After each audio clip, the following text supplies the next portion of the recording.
Mari bersama Berham kita mengisi jiwa dengan renungan firman Tuhan. Wah, asik.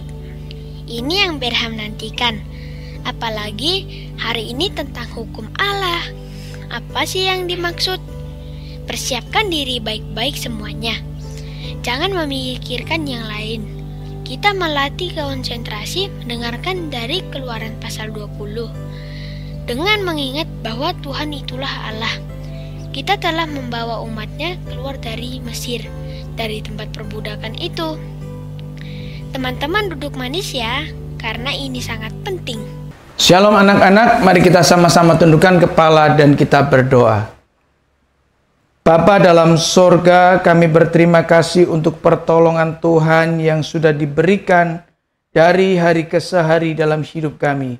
Hari ini kembali kami mohon Tuhan terus boleh memimpin hidup kami, supaya ketika kami beriman kepadamu, terus-menerus kami boleh beriman sampai kami boleh berjumpa dengan Bapa di sorga.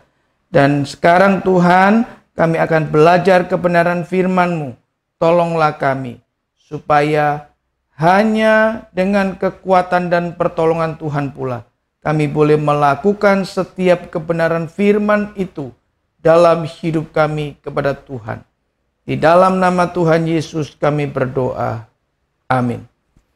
Anak-anak sekalian, ketika Musa turun dari Gunung Sinai dan orang-orang Israel masih berada di kaki bukit Gunung Sinai itu, maka Allah berfirman kepada bangsa Israel secara langsung.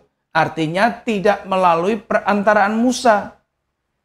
Dan pertama kali Allah berfirman atau mengucapkan kalimatnya, Allah mengatakan kepada bangsa Israel, "Akulah Tuhan Allahmu yang membawa engkau keluar dari tanah Mesir, dari tanah perbudakan." Ini menunjukkan bahwa Allah yang besar itu mau menjadi Tuhan atas bangsa Israel. Itu bukan karena bangsa Israel itu baik, tetapi karena Allah menepati janjinya yang pernah diucapkannya kepada Abraham. Jikalau Allah sudah mau menjadi Allah dari bangsa Israel, maka Allah berhak untuk mengatur seluruh hidup daripada orang Israel. Pengaturan yang dikerjakan oleh Allah atas bangsa Israel tentunya tidak akan pernah menjadikan hidup orang Israel semakin sulit. Tetapi kehidupan orang Israel ditata supaya mereka boleh mengalami Tuhan semakin indah dalam hidupnya. Maka Tuhan yang memberikan peraturan itu. Tuhan membuat bangsa Israel punya pengalaman hidup bagaimana dia berelasi dengan Tuhan atau berhubungan dengan Tuhan. Juga mempunyai pengalaman hidup berelasi dengan sesama manusia. Nah, dari sinilah Tuhan mengucapkan 10 hukumnya atau 10 perintah Allah. Hukum ke-1 sampai dengan ke-4 itu mengatur bangsa Israel untuk punya tata cara berhubungan secara langsung dengan Tuhan.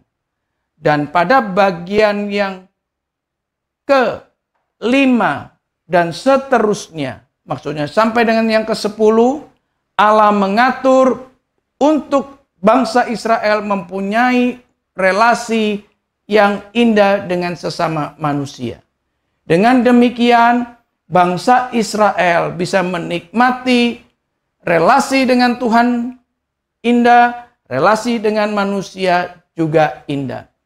Hal ini Tuhan berikan kepada bangsa Israel karena bangsa Israel itu seperti atau diumpamakan seperti anak kecil.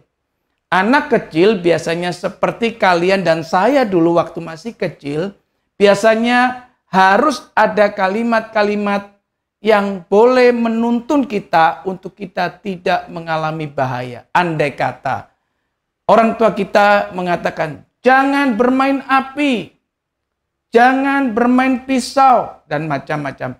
Tentunya waktu kecil kalian tidak bisa bertanya ini kenapa, itu kenapa. Tetapi bertambahnya umur, kalian akan tahu kenapa dulu orang tuaku melarang ini dan itu. Demikian juga bangsa Israel. Ketika bangsa Israel keluar dari tanah Mesir, itu menunjukkan bahwa bangsa Israel perlu punya standar atau perlu punya pedoman hidup yang harus dikerjakan sebagai bangsa yang menjadi milik Tuhan. Maka seluruh peraturan demi peraturannya harus Tuhan yang buat. Karena tata cara hidup orang-orang Mesir sangat berbeda dengan tata cara yang diinginkan Tuhan atas bangsa Israel. Karena contohnya, kalau bangsa Mesir mempunyai banyak dewa atau banyak ilah atau banyak Allah, tetapi orang Israel harus mempunyai satu Allah. Itu contohnya. Yang kedua contohnya, kalau orang Mesir tidak punya tentang Sabat, maka orang Israel harus punya hari Sabat. Itu contoh-contoh yang saya berikan.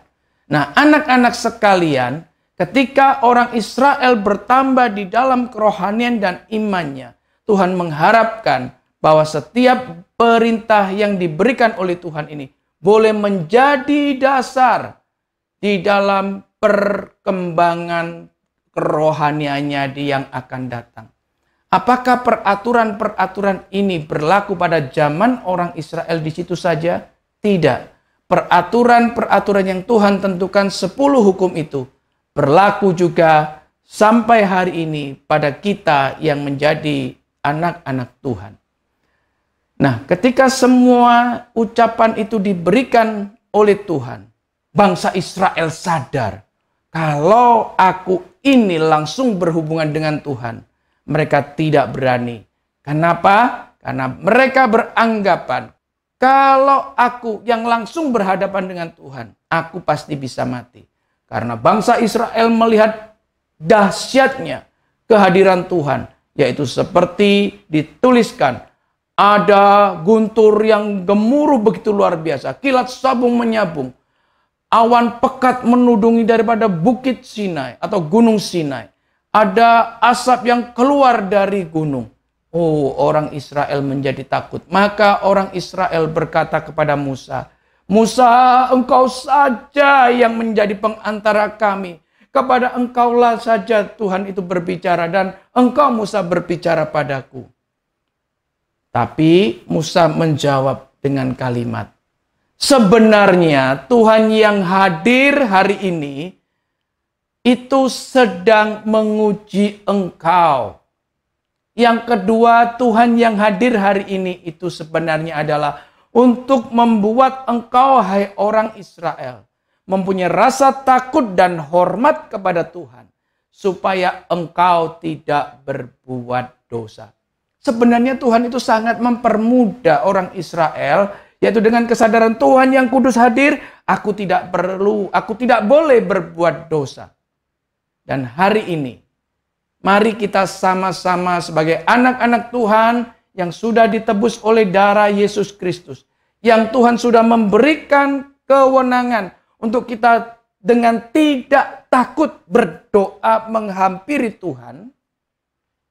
Kita hari ini bukan takut untuk menghampiri Tuhan seperti bangsa Israel, tapi menjadi seperti yang dipesankan Musa, kehadiran Tuhan di tengah-tengah orang Israel, yaitu takut untuk berbuat dosa. Sekali lagi, darah Yesus Kristus sudah menebus kita, artinya kita diberi keberanian untuk datang kepada Tuhan secara langsung, tetapi kita harus takut untuk berbuat dosa.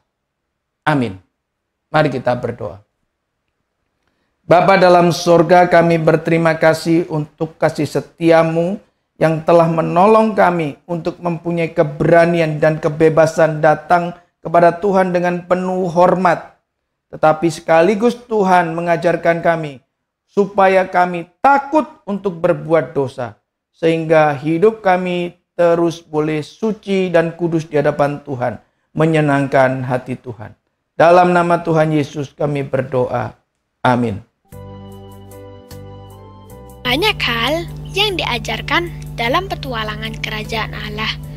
Hari ini kita dibukakan suatu pengertian bahwa Allah sudah memberikan dirinya untuk kita dan sepatutnya kita memberikan diri untuk dipakai buat kemuliaan. Bahkan sebenarnya tidak ada satu orang pun yang dapat bertahan untuk berdiri di hadapan Allah yang Maha Suci. Kita semua patut dihukum. Namun, Yesus menjadi pengantara bagi kita, sehingga kita semua tidak perlu dihukum dan juga tidak perlu takut. Besok, anak-anak bisa dapat pengertian yang lebih lengkap dengan membaca dari Keluaran 22 ayat 21 sampai 31. Tapi, anak-anak ingat ya, tidak takut Allah bukan berarti tidak menghormati Allah. Kita semua harus hormat pada Allah, oke? Silakan ajak teman-teman besok.